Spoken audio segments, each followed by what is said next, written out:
Hey gang, we are back with another review of the latest con I've done. I've done 2 so far this year, and the thing is that I've been trying to ascertain whether or not certain cons, or even cons in general, are worth doing. Like, as an artist, from my perspective, I have to really figure this out because, we're here to make and create art, but we need to make money, right? So hopefully this helps other people. I've done 2 so far. The first one was Toronto Comic Con, and the second one was from my local show, which was Rose City Comic Con.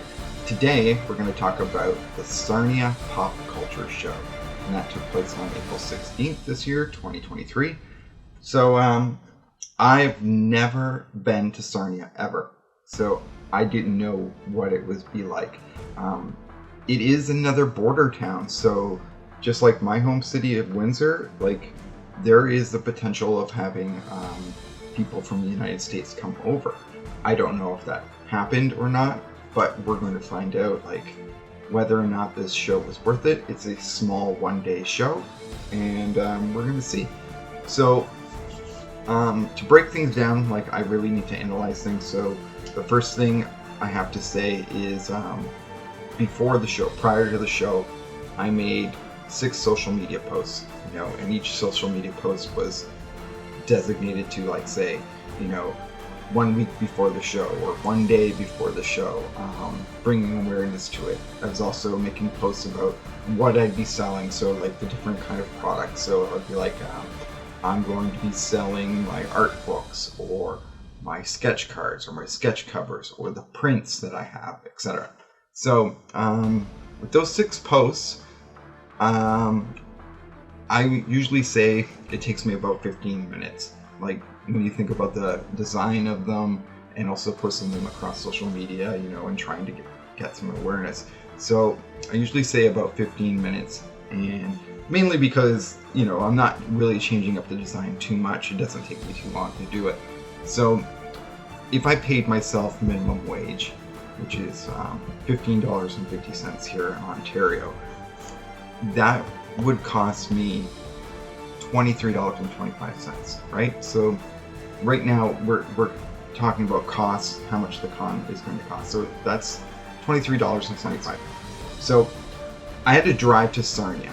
Now, never being there, it's 152 kilometers away. It takes about 2 hours to drive there, 2 hours to drive back. So I didn't get a hotel, but it would be a long day. I got up at 6 o'clock in the morning to be able to get there, so that I would know that I would have enough time to set up before the show even started. So I had to get some supplies, some snacks for the road, snacks for during the day, etc.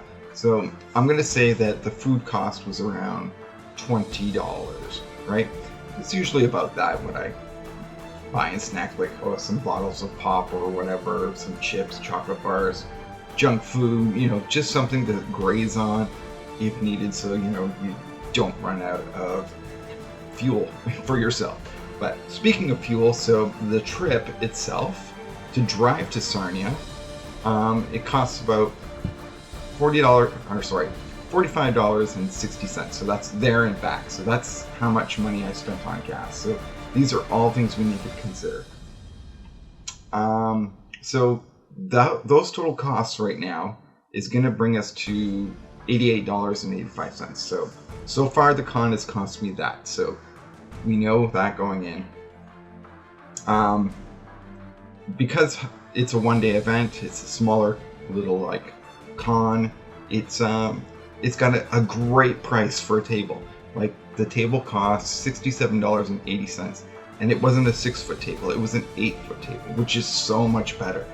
Just having that 2 feet is incredible. It gives you so much more room to breathe. So that means that we got a cost of how much it cost us so far is $156.65. So get to the con. I'm definitely tired, definitely. But, we get there, we're gonna set up and stuff. So as before, I have to subtract costs for my setup. Now, there's expensive items that I have to make my setup worth it. You know, like my revolving pegboard shelf, and like that's what I've been putting my sketch cards on. That thing cost me like, you know, in total it was like $315.26, and that I put in the other video where I got it. You know, if anyone's interested in like the whole process of building it and putting it together. Now, I don't subtract that from just one con. I divide that by 10 because it's only fair. I'm going to be doing like around 10 cons, I hope, this year. So it splits the cost up, but it is a cost that, you know, has to be considered.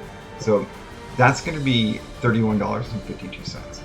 I have my portable display panels, which are behind me, and that was another expensive purchase, but it was like $708.17, and I gotta divide that by 10, so that's another $70.81. The business cards that you have at your table for people, you know, and I know that a lot of people have been phasing them out, but I still find people are grabbing them all the time. You know, there are people that'll sit there and say, all you need is a QR code. It's like, I don't think so. Not yet. Or maybe not ever. Who knows? Because I'm still seeing more people grabbing a card rather than going and scanning a QR code that's at my table, right?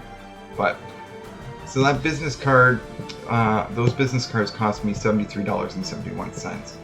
So I gotta divide that by 10, so that's $7.31.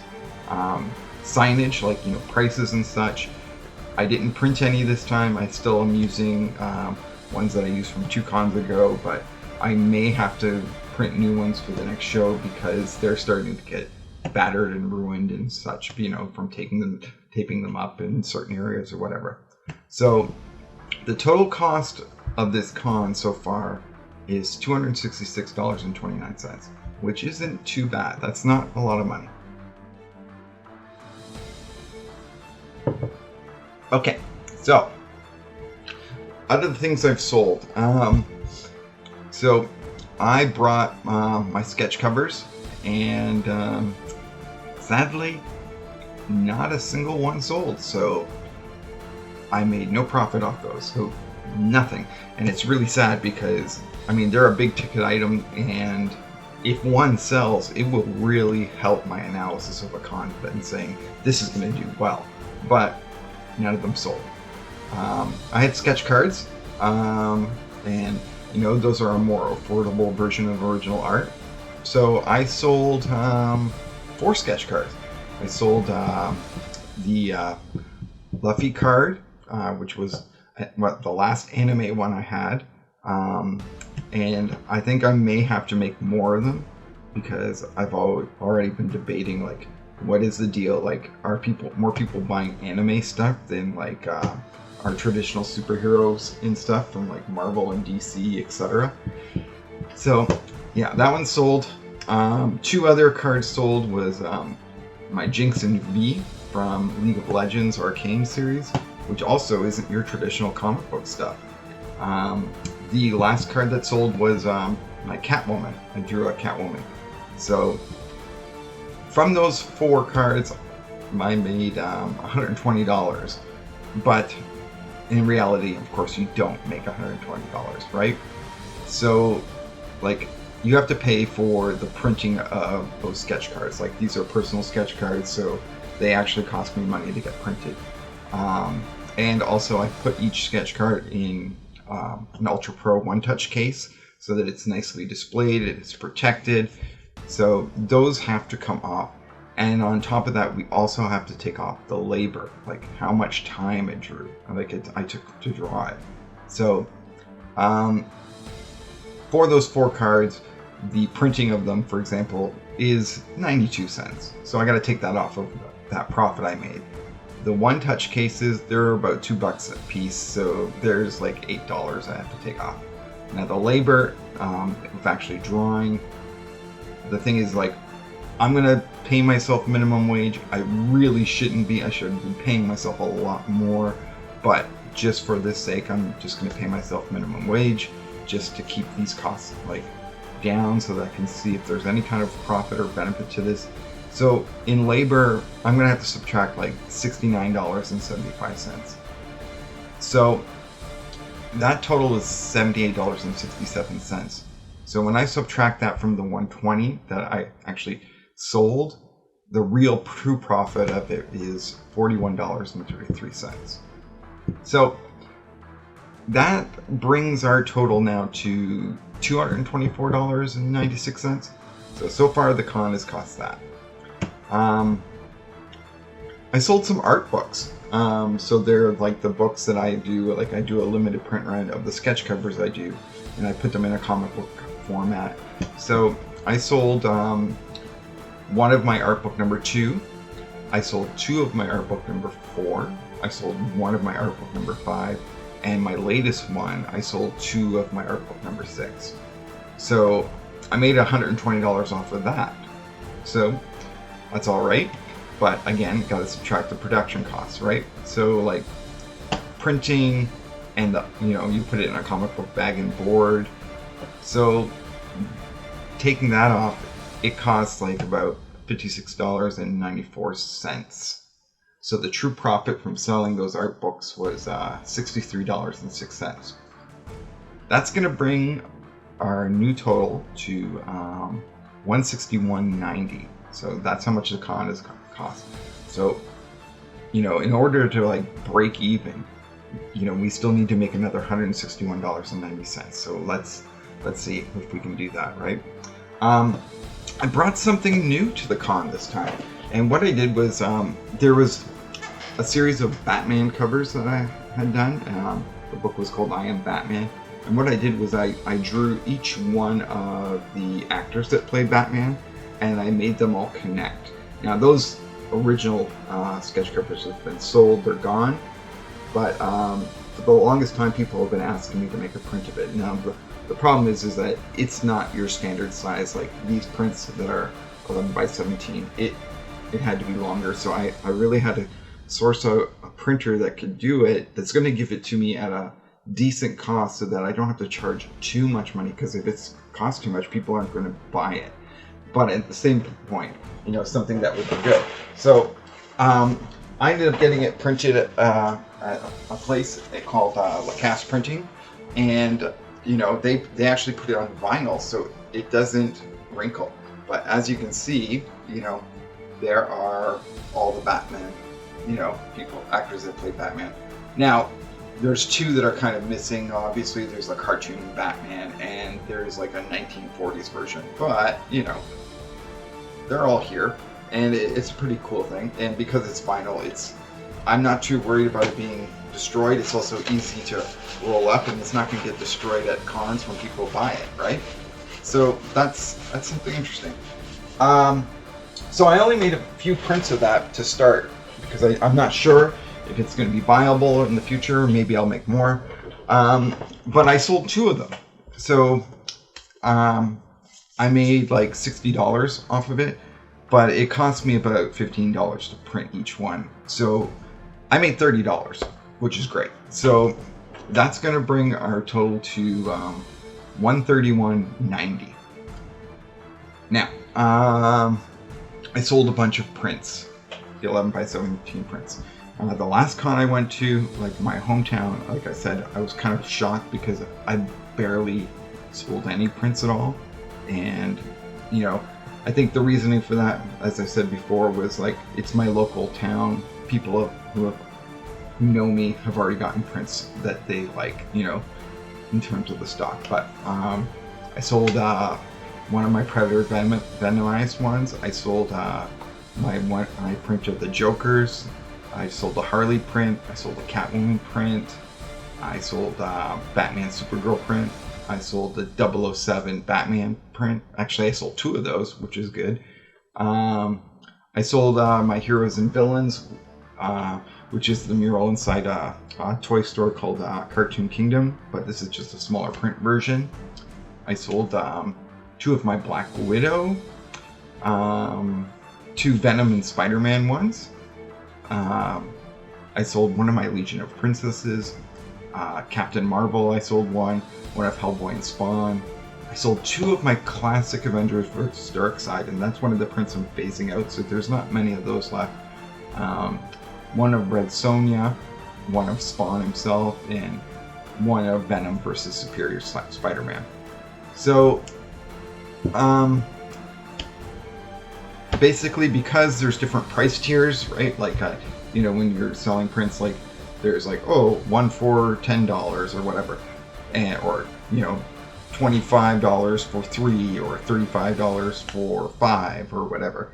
There's a different price tier, and I have to kind of equate how much I made off of each one. But on average, I end up figuring out I made $166.60 off of prints. So that's not so bad. It was a pretty decent amount, I think, especially for a small con. But again, I gotta think about production costs, like how much it costs to print, the plastic sleeves that they come in, etc. So the production costs actually came to like $69.23 for all of those that I sold. So the profit that I made was $97.37. And that pretty much is everything. There is one other item I sold. I sold 2 of them, and that was the Earth Is Ours card game. And that's something I did a few years ago with Krishada Games, where I drew the cards. And therefore, there's some money there that was made, but it's not money I'm going to count, because the profit and loss of that is kind of elsewhere. It's out of my scope. It's more like I was moving some product that help bring awareness to the game as well. So I'm not going to add that in, and really it wasn't that much money, because I think the game sells for $20 a piece, but the production and everything else, it's tied up in other things. Anyways, I'm rambling. So our total expenses was $266.29. Our total profit was $231.76. So going to Sarnia and doing this con, and it was fun. It was great. There was some observations I made. Like, there wasn't as many people dressed up at this con as compared to other ones. It was raining pretty bad in the afternoon, and that really I think impacted things, because people left and they weren't really coming in at the latter part of the show. So there are some factors, but I mean, all in all, I lost $34.53, and that's it's not that bad, but still, when you think about it, it's something you have to consider. So I'm gonna have to say, for next year, I won't be doing Sarnia. I think it's a great con for local people, and it'll probably be good. But I mean, for me, it's not going to be worth my time. My return on investment isn't there. But that's all right. I think all the best to them in the future, and I think that it could grow and it could get better. And I really enjoyed everything. The loading was great. The people, the staff were great. The other vendors were great. Like, I met some really cool artists that were beside me. And it was a fun show. I got to sit and talk with my cousin, Sandra Poirier, because she lives in Sarnia, and she helped me out for the day. It was a good day. I enjoyed myself. But yeah, we probably won't be doing this one next year. So the next con that's coming up is CK Expo. So that's in Chatham, Kent, and that is April 29th, I believe. I'm pretty sure it's April 29th. If I'm wrong, I will correct myself later. But that's the next one, and I've actually done this con a couple times. So we're gonna see. I mean, I've never actually tried to analyze it in terms of a return on investment, but that's what I'm doing this year. So sadly, guys, I'm gonna have to do yours as well. All right. So thanks, everybody. See you next time.